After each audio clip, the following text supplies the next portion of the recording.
Hey, what is going on, everybody out there? This is Jakejames Lugo. Welcome to the channel and welcome to this brand new JJ's One Man Podcast. I hope you guys have been doing all right. There's a lot of stuff to talk about, some interesting things, gaming, a little bit of movie / Star Wars stuff, a lot of little bit of stuff all over the place, which is good, which is a good thing to have. A little bit of nonsense, but still. Regardless, though, let me know how you guys have been enjoying the channel, how you guys have been enjoying all the content, including these podcast episodes here on the channel, down below in the comment section. Make sure you guys leave a like on this video, too. It really helps out a lot with the channel getting some of my stuff out there to everybody. But yeah, talk to me about some stuff. And also let me know as well what topics you guys want me to tackle at some point on these podcasts. Because even though there's a lot of topics and a lot of different things I could discuss, whenever something new comes out or something is like a hot topic of discussion, I don't mind actually tackling other stuff that you guys specifically want to hear me actually speak on. But let's get to the stuff at hand, right? Let's talk a little bit about Gamescom, because Gamescom has been happening not too long ago, at the time I'm recording this podcast anyway. Geoff Keighley had his show ONL, which I believe is called Opening Night Live. It's very similar to like what he does with the Game Awards, what he does with Summer Games Fest, which is good. He gets on stage, he talks a little bit, hangs out with some of the developers or other important people, reveals some world premiere trailers, some gameplay. It's a good thing, okay? Especially at Gamescom, which Gamescom didn't have a whole lot of surprises in comparison to like Summer Game Fest or anything from like E3 back in the day or anything like at the Game Awards, but it did have a couple things that were noteworthy, a couple surprises that weren't huge, but at least good enough to see, right? We did get some gameplay from a variety of different titles, including Mortal Kombat 1, as well as also Tekken 8, which is great to see because those games are going to be really big. Tekken 8 is coming out in January of 2024, while Mortal Kombat 1 is literally next month in a couple weeks, which is great. I cannot wait to dive into it. The game looks dope. It looks awesome. The story mode seems very interesting. I cannot wait to dive headfirst into all that stuff. I'm going to be playing Mortal Kombat 1 on my own time, possibly as well for the channel, maybe doing a video review, but I know for a fact that I'm possibly also going to be writing about it for .esports, which is nice. So there's a little bit of something to do everywhere. But besides that, we also got the announcement of Little Nightmares 3. So if you guys are big into like horror or survival horror games, or not even really survival horror, I really should say it's more like a suspenseful platformer with horror elements to it. Especially if you played the first two Little Nightmares games. This one is more of the same with some extra stuff into it, and it's nice to see that it's coming out because this is one of those titles where it's like, you know what, you're always surprised when you see it because you see how many people actually love it, which is a good thing, which is great. Now, the other thing that's up more my alley, right, a little bit of retro gaming stuff, there was an announcement from Night Dive Studios that not only are we getting Turok 3 Shadow of Oblivion remastered, which is awesome, they're continuing those remasters of the Turok games, which I've wanted to see for quite a while, ever since they did the first two Turok games. I'm a big Turok Dinosaur Hunter fan. That was one of my first N64 games back in the day. But still, we're getting Turok 3 remastered, but also announced by Night Dive Studios. No release date given yet, though. We're going to get Star Wars Dark Forces Remaster, which is a remastered version of Star Wars Dark Forces with cleaned up visuals, cleaned up cutscenes, modern controls, 4K resolution, 120 frames per second running. It's pretty awesome to see stuff like this. Turok 3 is getting the same type of treatment. Night Dive Studios does a lot of this stuff with classic FPS games. They've done it with the Turok games. They did it with System Shock. They did it with Doom 64. There's a lot of good stuff in here, and it's awesome because this is another Star Wars game that was classic back in the day, I believe 1995 on PC, that people love. And granted, it hasn't aged all that well because it's so old, but having modern controls and all these other little like features for this game is pretty awesome. And it's Kyle Katarn, so who knows? After seeing the Jedi Knight or Jedi Academy games getting remastered, maybe this could be like a resurgence of Kyle Katarn in some way, because that's 3 of his games now that are getting remastered. I'm curious to know if they will actually, after this, maybe doing a remaster of Star Wars Jedi Knight, the original Jedi Knight game, not Jedi Knight 2, Jedi Outcast, specifically the original Jedi Knight, which had that Mysteries of the Sith DLC. If you guys didn't know, I actually played that on the channel a while back for Star Wars Day on May the 4th. And yeah, it's pretty interesting because you get to play as Mara Jade in that DLC.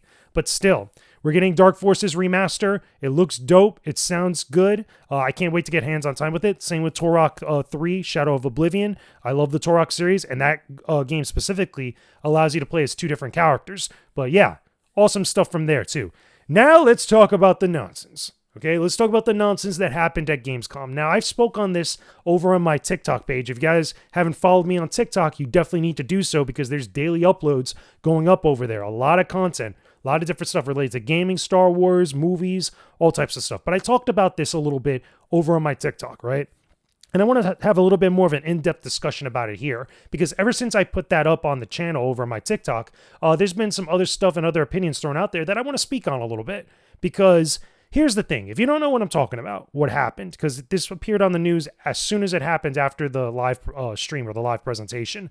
Basically, Geoff Keighley was doing his thing on stage, talking to everybody, having a good time, getting ready for the night, for the rest of the night, I should say, of Gamescom.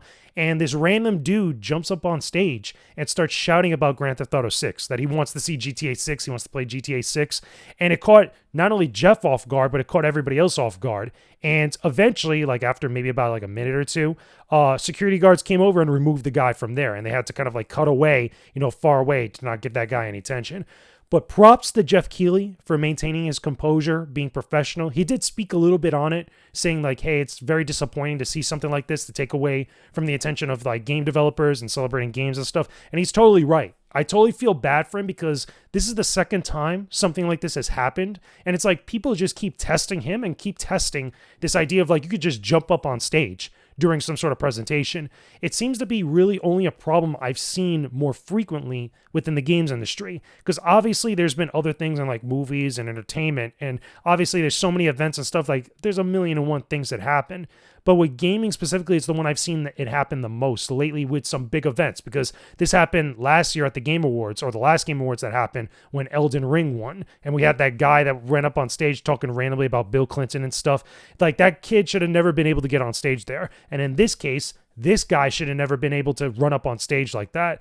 I really do hope, and I said this on my Twitter page, right, when all this happened, there really should be harsher punishments and more severe consequences for people that decide to do something like that decide to test out, the event and the security of the event. Like there should definitely be charges brought up. Those people should be banned. Those people should be shunned and all this stuff, because we have to discourage that type of behavior.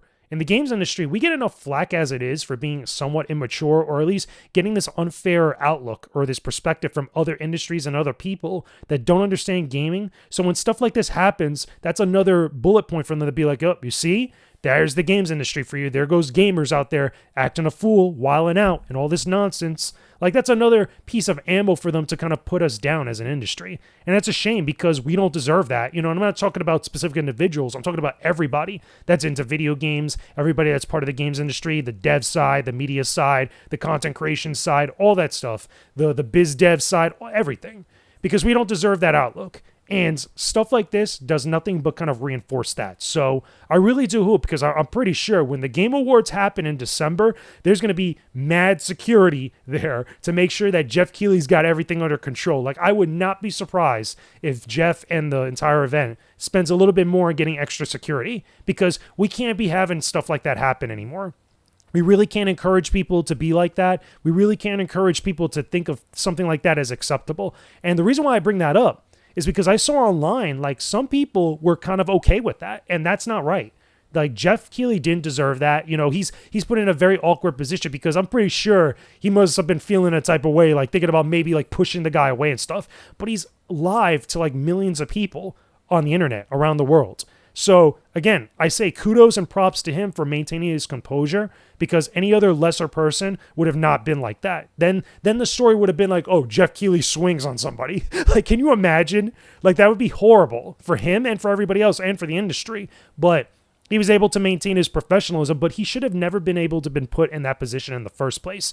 He should have never had to deal with something like that. If anything, the guy should have been stopped way before he ran up on the stage to do any of that stuff. Like, security should have taken him down way before that went down like that. So I really do think that any other event that Geoff does, he's going to have that extra security, like making sure people don't run up on the stage. And I'm pretty sure there's going to be other people that are going to test him, and they're going to test that other stuff. And that really shouldn't be the case. That is not something that we need in our industry right now.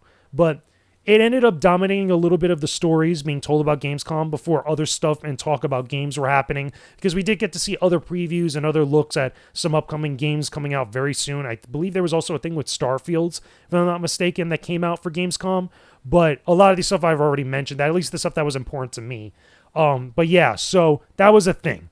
Now, Let's talk about some movie stuff. Let's talk about some Star Wars stuff. Why? Because Star Wars Ahsoka just premiered on Disney Plus as of 2 nights ago. Because technically it happened on Tuesday night, 9 p.m. Eastern Standard Time. Got to see the first 2 episodes, double premiere of the series, and it ended up being good. I wrote up a review for Clownfish TV that you guys could go read now. It's very detailed, has a lot of stuff talking about the 2 episodes, but I also talked about it over on TikTok as well, so a little bit of something for everybody. But bottom line, if you didn't see that stuff, I liked the premiere. I like where the show is going. I think that it's a very solid start, a good foundation for this new Star Wars series. We get an opening crawl. We get lightsaber fighting. We get, characters we haven't seen since Rebels for quite a while. We get good music. Good background music that feels more in line with the original trilogy, which I appreciate, which I think is great. On top of that, we also get some new and interesting ideas and concepts that we never seen in Star Wars before. The idea of going to another galaxy, because remember, Thrawn and Ezra Bridger are right now out in the Outer Rim or the unknown regions. They're in some place where they got exiled to after the end of Rebels Season 4, I believe it was, or Season 5, something like that. At the end of Rebels, they're already set out all the way out in space. And both Ahsoka, Hera, Sabine, Chopper, and everybody else that's part of the New Republic is trying to rescue Ezra, while the people that are the remnants of the Empire are trying to bring Thrawn back to regroup with the entire remnants of the Empire and start up another war with the New Republic. There's a lot of stuff going on that sounds exciting, and it looks pretty dope. I cannot wait to see what the next episode of Ahsoka is going to bring, because even though next week's episode, at the time I'm recording this, is going to be about like 30 or so minutes, maybe a little bit more, it still has a lot of good stuff going for it right now. Because keep in mind, we still got flashbacks for Anakin Skywalker that are coming. We still got other stuff going on with lightsaber battles that we've seen in trailers that we know are going to go down. But we also got the promise of extra info about some of these characters like Balin, like Shin, his apprentice, and all the other things that are going on within the galaxy within this time period. Keep in mind, too, we still don't know if we're going to get that first meeting between Luke Skywalker and Ahsoka talking about Anakin. Maybe that'll be the episode that we finally get those flashbacks with Ahsoka. So Rosario Dawson's doing a great job. The rest of the cast is doing a great job as well, and I cannot wait to watch more. It is dope. So besides that, what about some movie stuff? Okay, so cool things going on with movies. Sunday, I believe it's August 27th, I believe that the date is. But this Sunday, at the time I'm recording this, which is, August 27th, is National Cinema Day. This is good because of one big main reason. $4 movie tickets. This is good. This is really good because a lot of people are constantly complaining about how expensive it is to go to the movie theater, and that's totally true. But now you can see any movie in any format all day on Sunday, okay, for $4.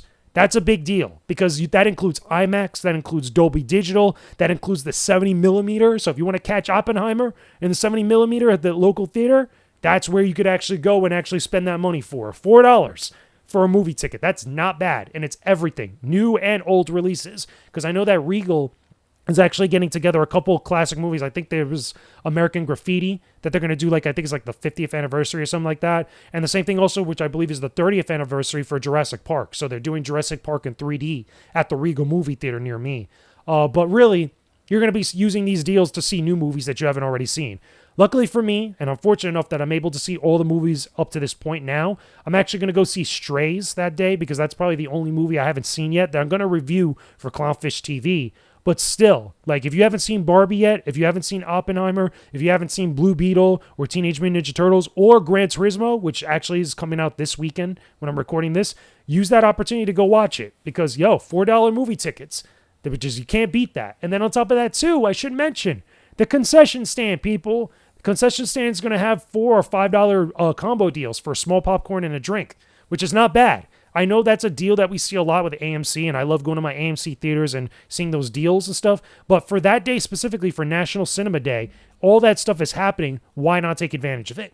You know what I'm saying? Even if you're going to go alone or going to go with a friend or two or you're going to bring the family over, it doesn't beat that type of deal. It's really good. That's a day that you should reserve to go see the movies, or at least any movie you haven't seen yet. Because, again, it's so cheap and it's affordable for a lot of people. A lot of people are trying to penny pinch right now for many different reasons, and this is actually going to help them out in more ways than you realize. So, That's all I got for you for this discussion now, for this podcast episode. A lot of good stuff as opposed to some of the nonsense from Gamescom, which is good. We want more great stuff to talk about than nonsense, and I'm pretty sure there's going to be even more nonsense that has come out, because I've already talked about the stuff with the Kotaku editor-in-chief getting fired. There's some stuff going on with comic book resources, which I'll probably get into because I'm going to do a separate episode for my Patreon page. If you guys are listening to this now on YouTube and you haven't joined up with my Patreon, it only costs $1 to join up with it to get exclusive podcast episodes and exclusive early access to new videos on there as well. Definitely want to check it out, because after I finish recording this, I'm going to go do that podcast episode and share it with everybody as well, because we're going to talk about what's going on with comic book resources and Velnet. We're going to talk about reviews and reviewers and critics and the audience. It's going to be a lot of stuff to discuss, a lot of fun things that I could definitely speak on, and a few other things as well. So anyway, thank you for listening to this episode of the podcast. Let me know your thoughts about everything in the comment section down below. Make sure you leave a like on this video. Subscribe to the YouTube channel if you have not already. Check me out on all my social media, Twitter, or X as they're calling it now,